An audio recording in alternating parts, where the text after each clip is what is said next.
बिस्मिल्लाहिर्रहमानिर्रहीम। असल बात से मैं हूँ इकबाल जंजुआ। सबसे पहले रिक्वेस्ट है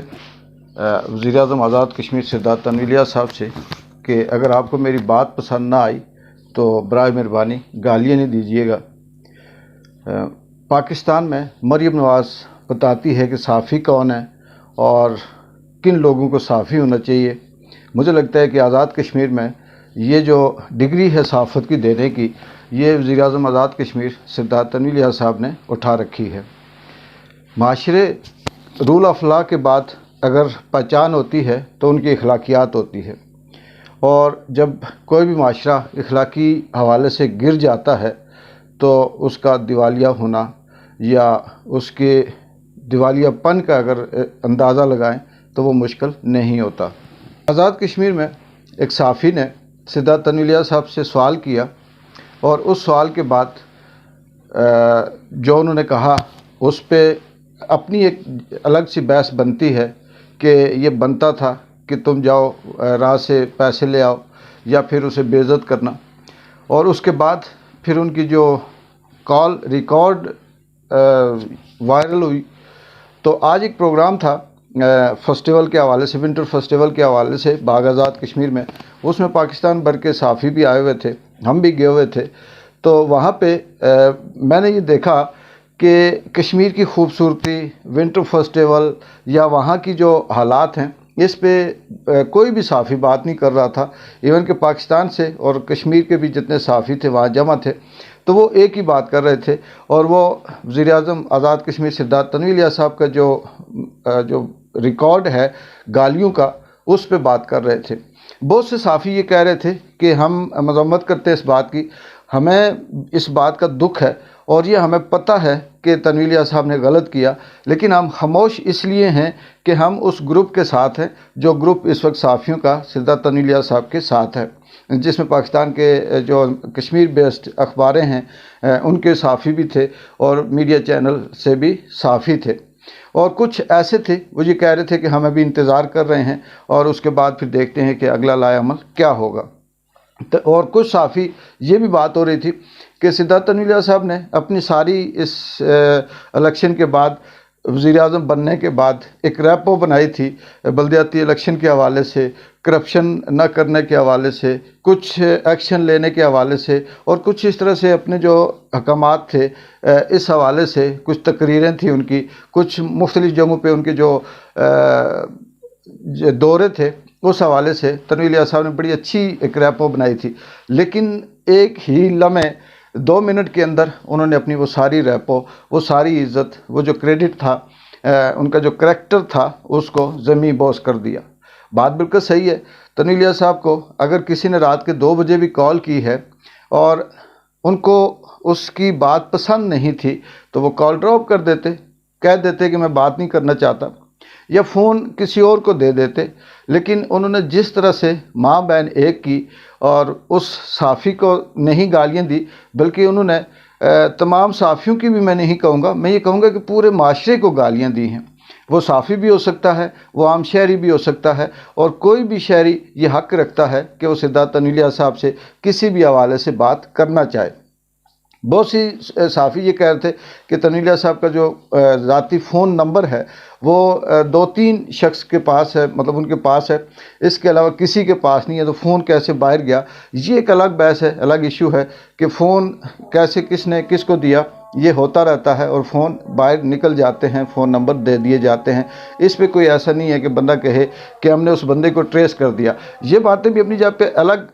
ठीक है डिस्कस हो रही थी कि ये बाकायदा प्लान था, ये सारी चीज़ें तय थी कि इस वक्त कॉल करेंगे तो इसका रिएक्ट ये आएगा, इस वक्त कॉल करेंगे तो इसका रिएक्शन ये आएगा।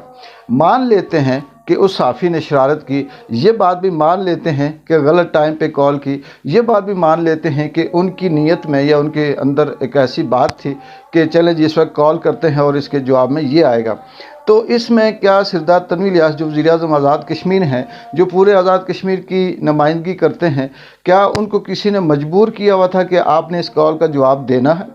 क्या उनको किसी ने गन पॉइंट पे कहा कि नहीं ये कॉल आएगी, इसको उठाना है और इसके बाद माँ बहन की गालियाँ देकर इसको वापस बंद करना है? या इसके अलावा उनके पास कोई और हल नहीं था کہ وہ اس کال کو اٹھائے بغیر ان کا گزارا نہ ہوتا۔ بہت سی ایسی چیزیں ہیں جس میں ہم یہ کہہ سکتے ہیں کہ صحافی، ظاہر سی بات ہے پاکستان کے اندر صحافی ہیں، وہ بھی مختلف سیاسی جماعتوں سے ان کا تعلق ہے، نظریات ان کے مختلف سیاسی جماعتوں سے ملتے ہیں۔ ہم خود بھی ایک نظریہ رکھتے ہیں، ہمارا جو ایفیلیشن ہے ہماری وہ بھی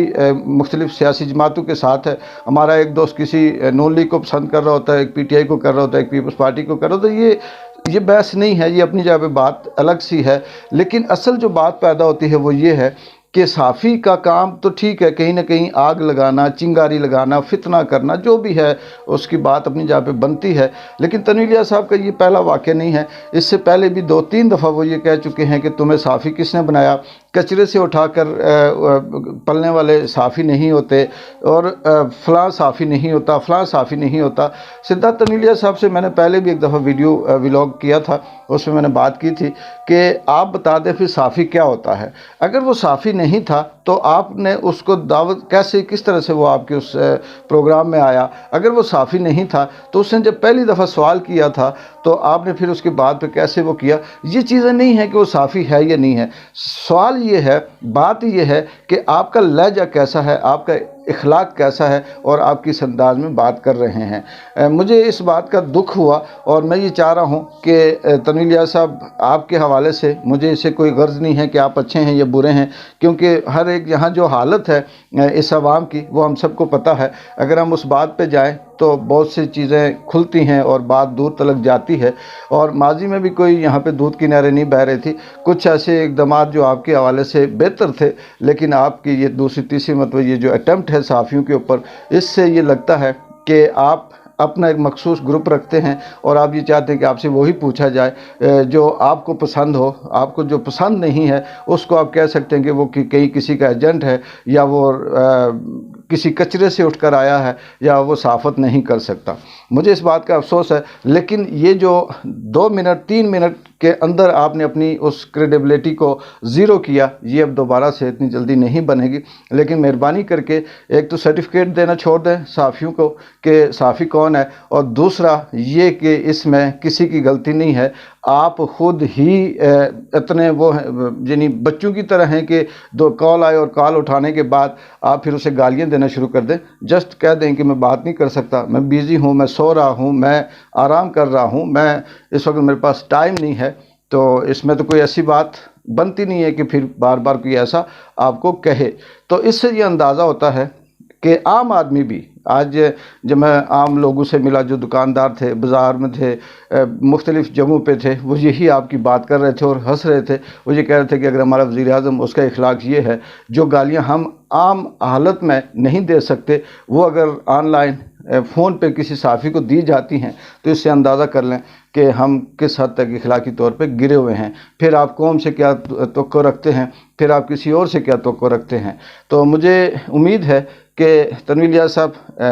شاید کہ ان کو یہ احساس ہوا ہو، پیسہ ان کے پاس بہت ہے، سننے میں آیا کہ یہ منہ بند کروانے کے لیے انہوں نے کئی کروڑ روپے دیے ہوں گے اور کوشش کر رہے ہیں، لیکن وہ ایسے نوبت آنے کیوں دیتے ہیں کہ ان کو بعد میں یہ لگے کہ اس نوبت تک بات چلی گئی ہے، چلیں یہاں پہ پیسے دے کے منہ بند کروایا جائے۔ تو اگر آپ نے ہماری یہ بات اگر پسند نہیں آتی تو مزید پلیز گالیاں نہیں دیئے گا۔